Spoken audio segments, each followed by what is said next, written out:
Oke, bismillahirrohmanirrohim. Assalamualaikum warahmatullahi wabarakatuh.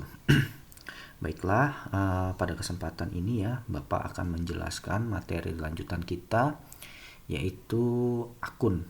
Ya. Jadi ini adalah materi pada pertemuan keempat ya, di mana materi utamanya adalah akun. Nah, adapun sistematika ya dari materi kita pada pertemuan keempat ini, yang pertama kita akan bahas dulu apa sih sebenarnya akun itu ya. Lalu dilanjutkan mempelajari atau mengetahui apa saja ya akun yang ada di kelima unsur atau elemen dalam laporan keuangan itu.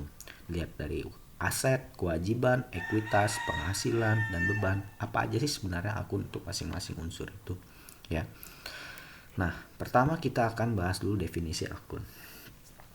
Akun itu merupakan unsur ya, unsur atau elemen di dalam laporan keuangan ya, yang telah diklasifikasikan dan digolongkan berdasarkan sifat, jenis, dan bentuk ke dalam wadah yang sama. Jadi sederhananya ya, setelah kita mengidentifikasi transaksi atau peristiwa ekonomi itu berdasarkan unsur atau elemennya, nanti kita akan mengklasifikasikannya lagi ya, peristiwa tersebut untuk lebih spesifik disesuaikan dengan sifat, jenis, dan bentuk. Misalnya ada transaksi peristiwa ekonomi yang menyebabkan unsur aset meningkat, yaitu pembelian, misalnya pembelian mesin ya. Mesin itu kalau kita lihat dari sifat dan jenisnya merupakan sebuah sumber daya ekonomi yang punya manfaat ekonomi yang cukup panjang ya, dan juga dia berwujud, ada wujud fisiknya, sehingga nanti berdasarkan sifat dan jenis ini kita akan mengkelompokkannya dalam satu wadah yang sama, yaitu dinamai sebagai aset tetap ya, aktiva tetap. Nah, seperti itulah kira-kira ya definisi dari akun tadi ya. Jadi setelah kita mengidentifikasi unsurnya, kita klasifikasikan lagi berdasarkan sifat, jenis, dan bentuk, sehingga nanti itulah yang namanya akun ya.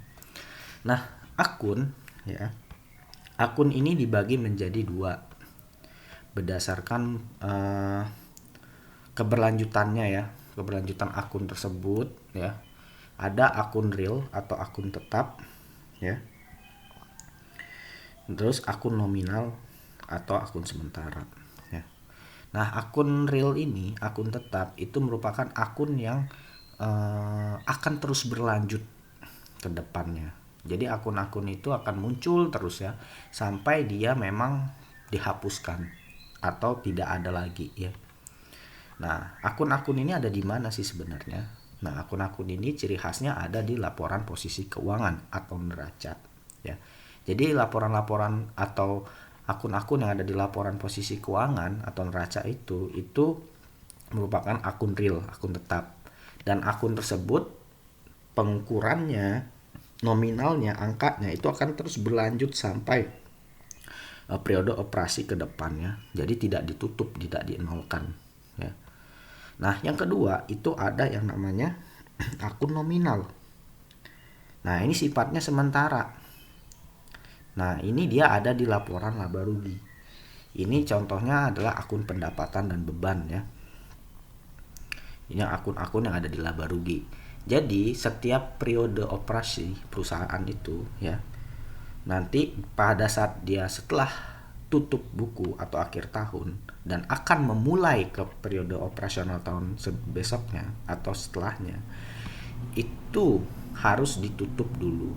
Jadi dienolkan lagi. Jadi pendapatan itu ya tidak berlanjut, dia harus dienolkan lagi. Karena apa? Karena ini untuk menilai kinerja ya. Sifatnya kalau laporan laba rugi ini adalah menunjukkan informasi mengenai kinerja suatu perusahaan dalam satu masa periode operasional. Sehingga jika operasionalnya periodenya berganti, ya berarti periode operasional sebelumnya ya harus dienolkan dulu. Harus dimulai ke yang baru lagi ya. Itu adalah akun nominal atau akun sementara. Nah, jadi inilah ya definisi dari akun ya. Jadi akun ini tahapnya setelah kita memahami unsur dalam laporan keuangan, dan kita akan mengklasifikasikan lagi berdasarkan sifat, jenis, dan bentuk ke dalam satu wadah yang sama. Itulah yang namanya akun. Nah, lalu akun-akun itu ada apa aja sih Pak ya? Kalau di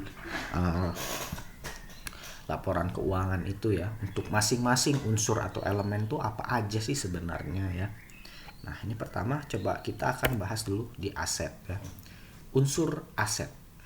Jadi akun di unsur aset itu apa aja? Nah, kalau kita merujuk pada standar akuntansi keuangan entitas mikro, menengah, dan kecil. Nah, kenapa saya merujuk ke situ? Karena pengantar akuntansi ini memang pembahasan lingkup perusahaannya masih perusahaan yang kecil dan menengah ya. Makanya saya menggunakan SAK EMKM itu sebagai rujukan ya. Jadi akun aset itu sebenarnya ada apa aja sih ya? Nah, akun aset ini ya ada kas dan setara kas ya misalnya. Kas dan setara kas ini merupakan sumber daya ekonomi atau aset ya yang biasanya berbentuk uang atau surat berharga ya. Yang sifatnya itu sangat liquid ya. Sangat liquid ini dalam artian bisa diambil kapan aja. Bisa dijadikan uang tunai kapan aja ya. Jadi dia sangat liquid, makanya disebut kas dan setara kas. Ya contohnya adalah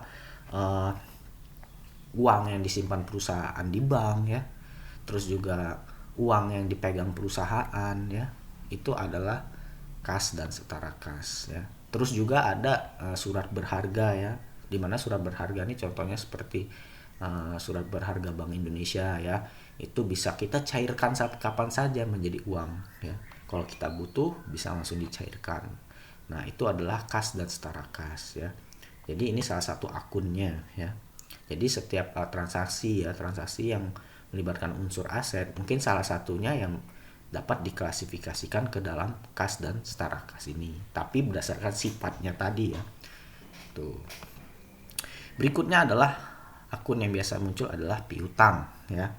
Piutang ini merupakan sumber daya ekonomi atau aset yang berisi hak klaim atas manfaat atau sumber daya ekonomi tertentu di masa depan. Nah, biasanya ini asalnya dari jual beli ya, jual beli dengan konsumen. Atau bisa juga piutang ini dia berasal dari pinjaman karyawan atau pinjaman orang dalam ya, orang perusahaan itu bisa ya.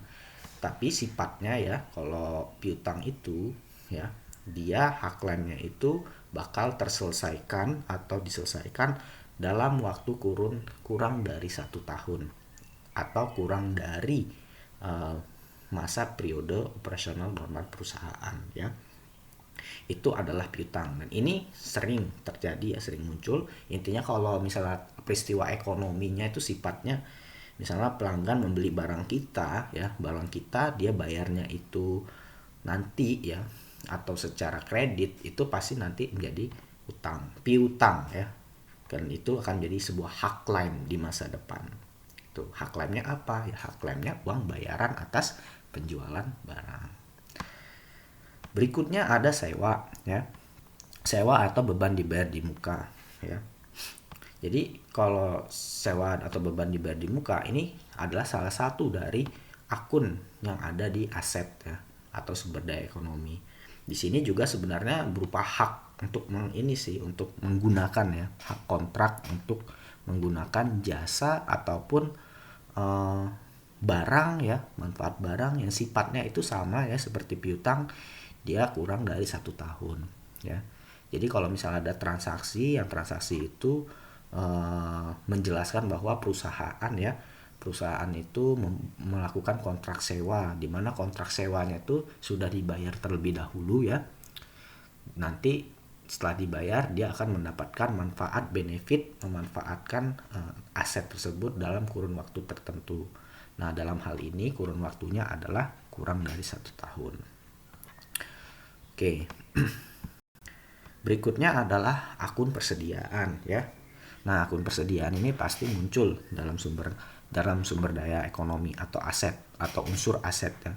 Persediaan ini ya bisa berupa perlengkapan ya, bahan baku, barang jadi dan setengah jadi.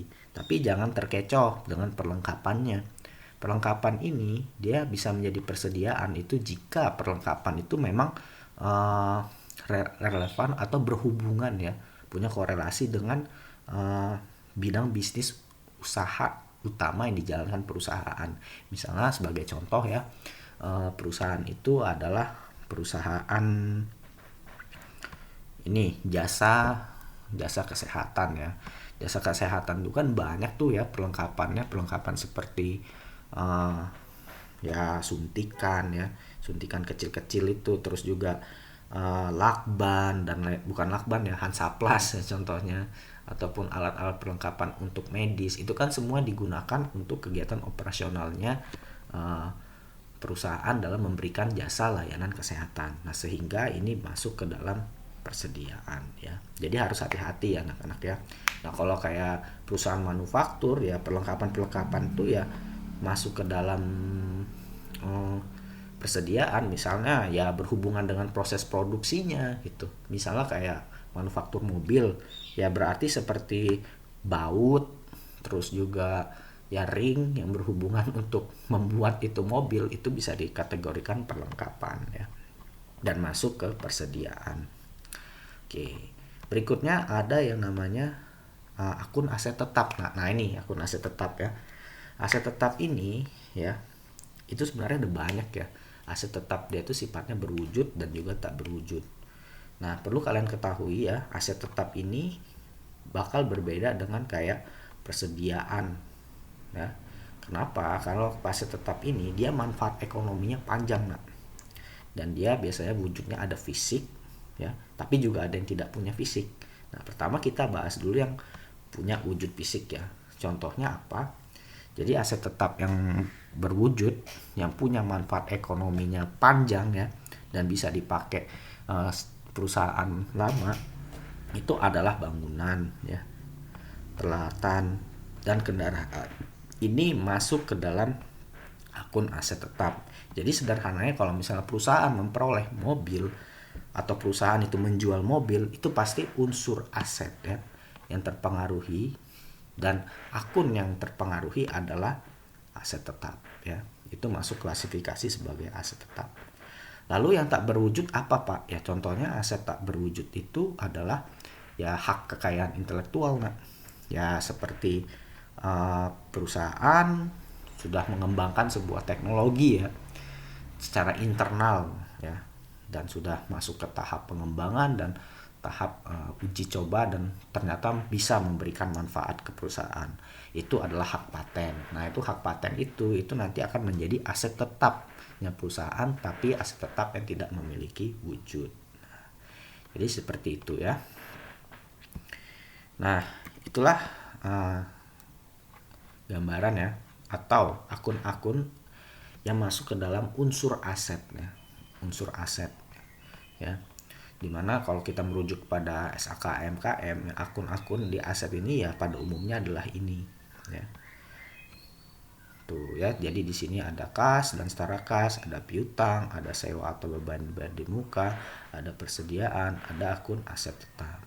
Namun ada juga ya, banyakkan juga perusahaan itu ya akun misalnya aset tetap ini dia akan dipecah lagi ya, atau namanya beda ya, plant and property and equipment biasanya namanya. Jadi sebenarnya esensinya sama atau sifat dan bentuknya itu sama ya, cuma namanya aja yang berbeda gitu ya. Oke, berikutnya adalah akun kewajiban ya. Tadi kita sudah bahas di unsur aset atau sumber daya ekonomi, sekarang kita ke pasipa ya. Di sini ada unsur kewajiban. Nah, kewajiban ini biasanya ya kalau masih merujuk ke SAKMKM sebagai rujukan kita untuk pengantar akuntansi. Nah, akun kewajiban ini sebenarnya cuma bagi dua kalau di sini ya. Ada utang usaha ya, ada utang bank atau pendanaan. Ya. Utang usaha itu terdiri dari apa sih, Pak? Jadi utang-utang atau kewajiban yang relevan dengan kegiatan operasionalnya perusahaan, ya, kegiatan bisnis utamanya perusahaan. Ya. semua yang berkaitan dengan itu ya, itu nanti akan masuk ke utang usaha ya. Sebagai contohnya seperti nanti ada utang gaji karyawan ya, ada utang utang dagang ya. Kalau misalnya kita bayar ke vendor atau supplier, itu bayarnya secara kredit, itu nanti masuk utang usaha ya. Nah, yang utang-utang yang timbul akibat kegiatan operasional atau kegiatan operasi harian itulah yang nanti masuk ke dalam akun utang usaha ya. Nah, itu jadi intinya saya ulangi lagi ya, utang atau kewajiban yang muncul dari kegiatan operasional hariannya perusahaan ya, itu dia dapat dikategorikan masuk ke dalam akun utang usaha. Nah, utang usaha ini anak-anak juga ada pendek dan panjang. Ini berdasarkan pada masa pelunasannya ya. Nah, tapi pada umumnya ya, bukannya tidak ada ya, tapi kebanyakan pada umumnya kalau utang usaha itu sifatnya pendek.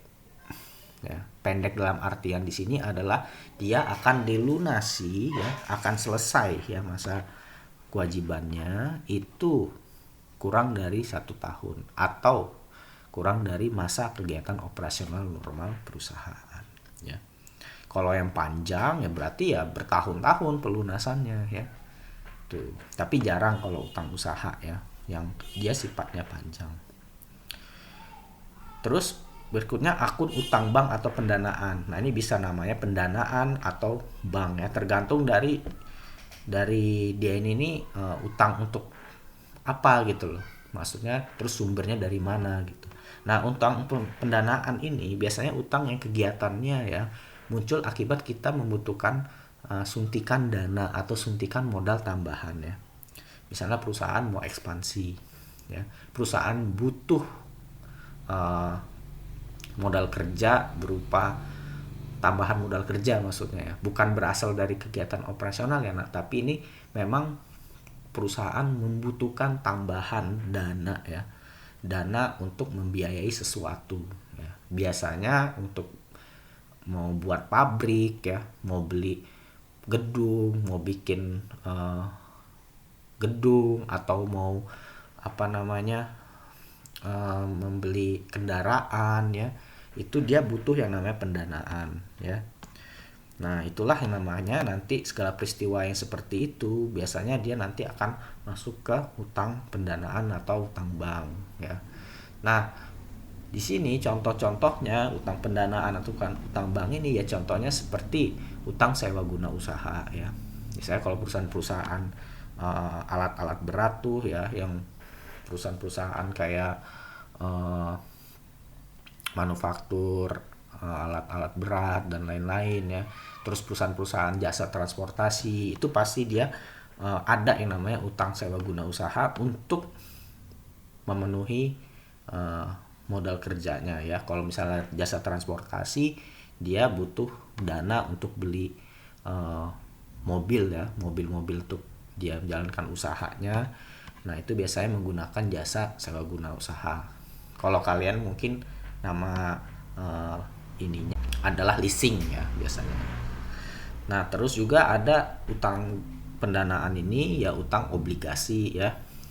Jadi perusahaan itu menerbitkan surat utang obligasi. Tapi kalau obligasi ini mah udah perusahaan-perusahaan besar ya biasanya. Kalau menengah mikro ke bawah ini jarang yang menerbitkan obligasi ya, terutama menjual ke pasar. Tapi malah tidak mungkin ya, karena kan yang perusahaan-perusahaan yang sudah go public yang kebanyakan yang menjual obligasi atau menerbitkan obligasi ya. Nah, terus ada pendanaan dari bank ya, utang bank. Nah, di sini biasanya utang pendanaan ini ya, akun di utang pendanaan ini biasanya hutang-hutangnya itu sifatnya jangka panjang ya, tapi nggak menepis. Jangka pendek juga ada ya, tapi pada umumnya jangka panjang ya. Jadi pelunasan itu lama ya, karena biasanya jumlah yang disetujui itu jumlahnya besar untuk pendanaannya. Ya, beda dengan kayak utang usaha ini ya, paling kalau utang usaha mah gara-gara beli perlengkapan atau beli persediaan ya, tapi nanti bakal dilunasin secepatnya gitu ya. Tapi kalau utang pendanaan ini memang utang yang biasanya dananya besar ya, dan ini untuk melakukan sebuah proyek besar juga. Nah, ini adalah akun yang ada di unsur kewajiban.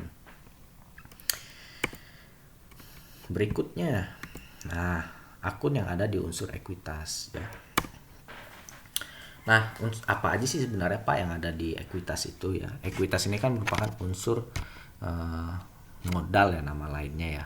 Jadi kalau di ekuitas itu nanti ada akun modal disetor ya, terus ada akun saldo laba atau laba ditahan nama lainnya. Nah, kalau modal disetor ini ya sudah jelas ya. Jadi semua transaksi yang berasal dari peningkatan ekuitas ya, yang asalnya dari transaksi langsung antara pemilik ke perusahaan. Ya, bisa dalam bentuk uang tunai ataupun aset lainnya. Ini akan diklasifikasikan ke dalam akun modal disetor ya. Jadi saat dia, ini unsur yang terpengaruh ekuitas ya.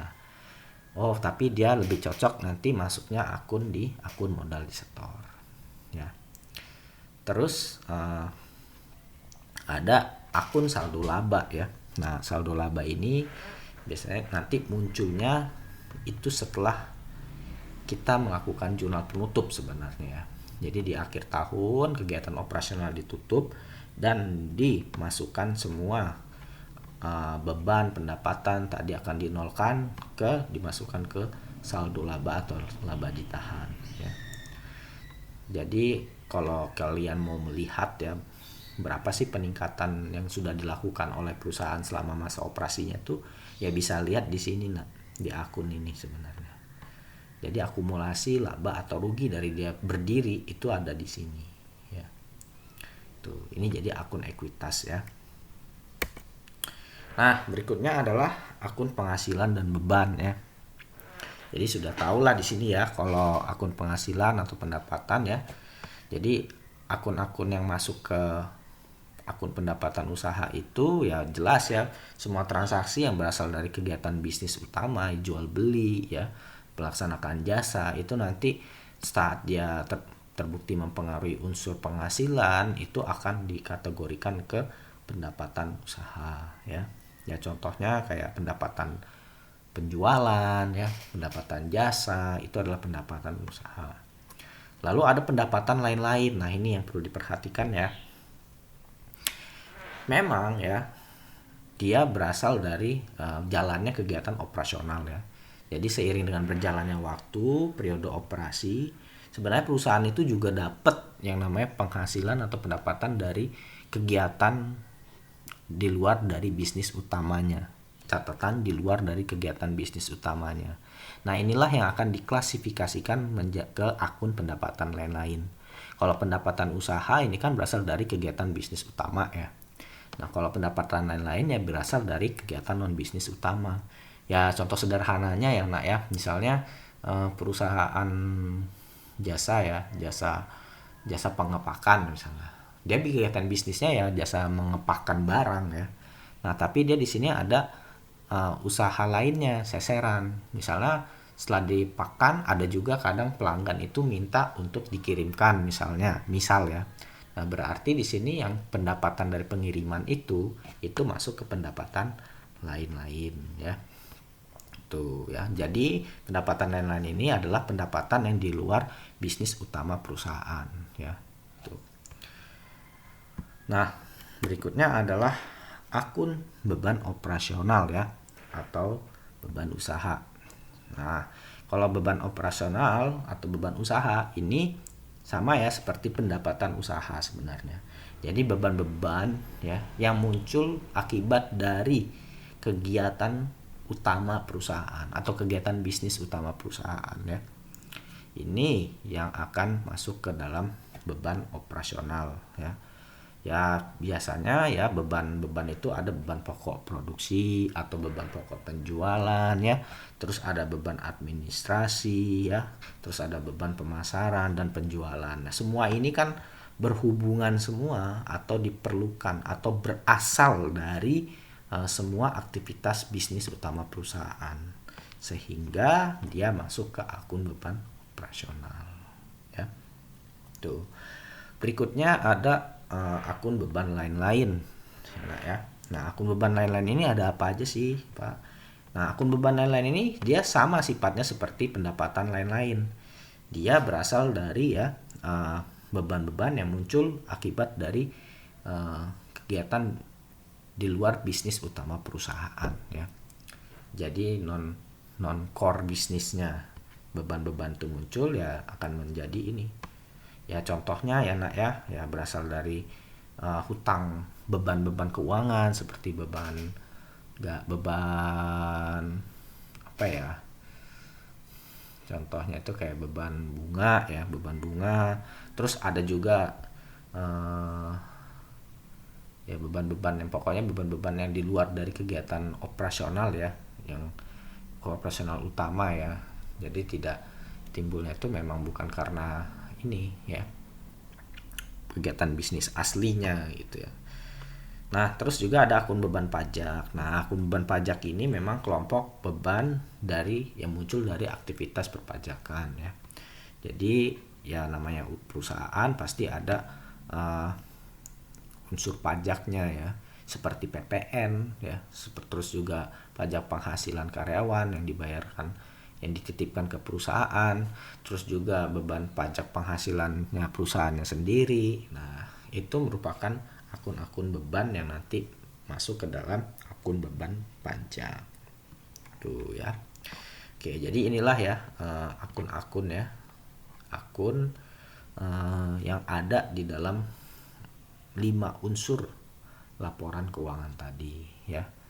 Jadi setelah kita mengidentifikasi sebuah peristiwa ekonomi ini masuk kemana di unsur laporan keuangan, itu tahap berikutnya adalah kelompokkan lagi ya berdasarkan sifat jenisnya ke dalam satu wadah, dan itu yang namanya akun. Oke, mungkin ini saja ya penjelasan dari saya mengenai akun. Nanti untuk lebih memahaminya, nanti pada pertemuan besok akan Bapak lanjutkan latihan ya. Jadi nanti ada latihan di mana untuk memperdalam pemahaman kalian mengidentifikasi transaksi sampai ke tahap mengidentifikasi akun. Oke, itu saja dari saya. Wassalamualaikum warahmatullahi wabarakatuh.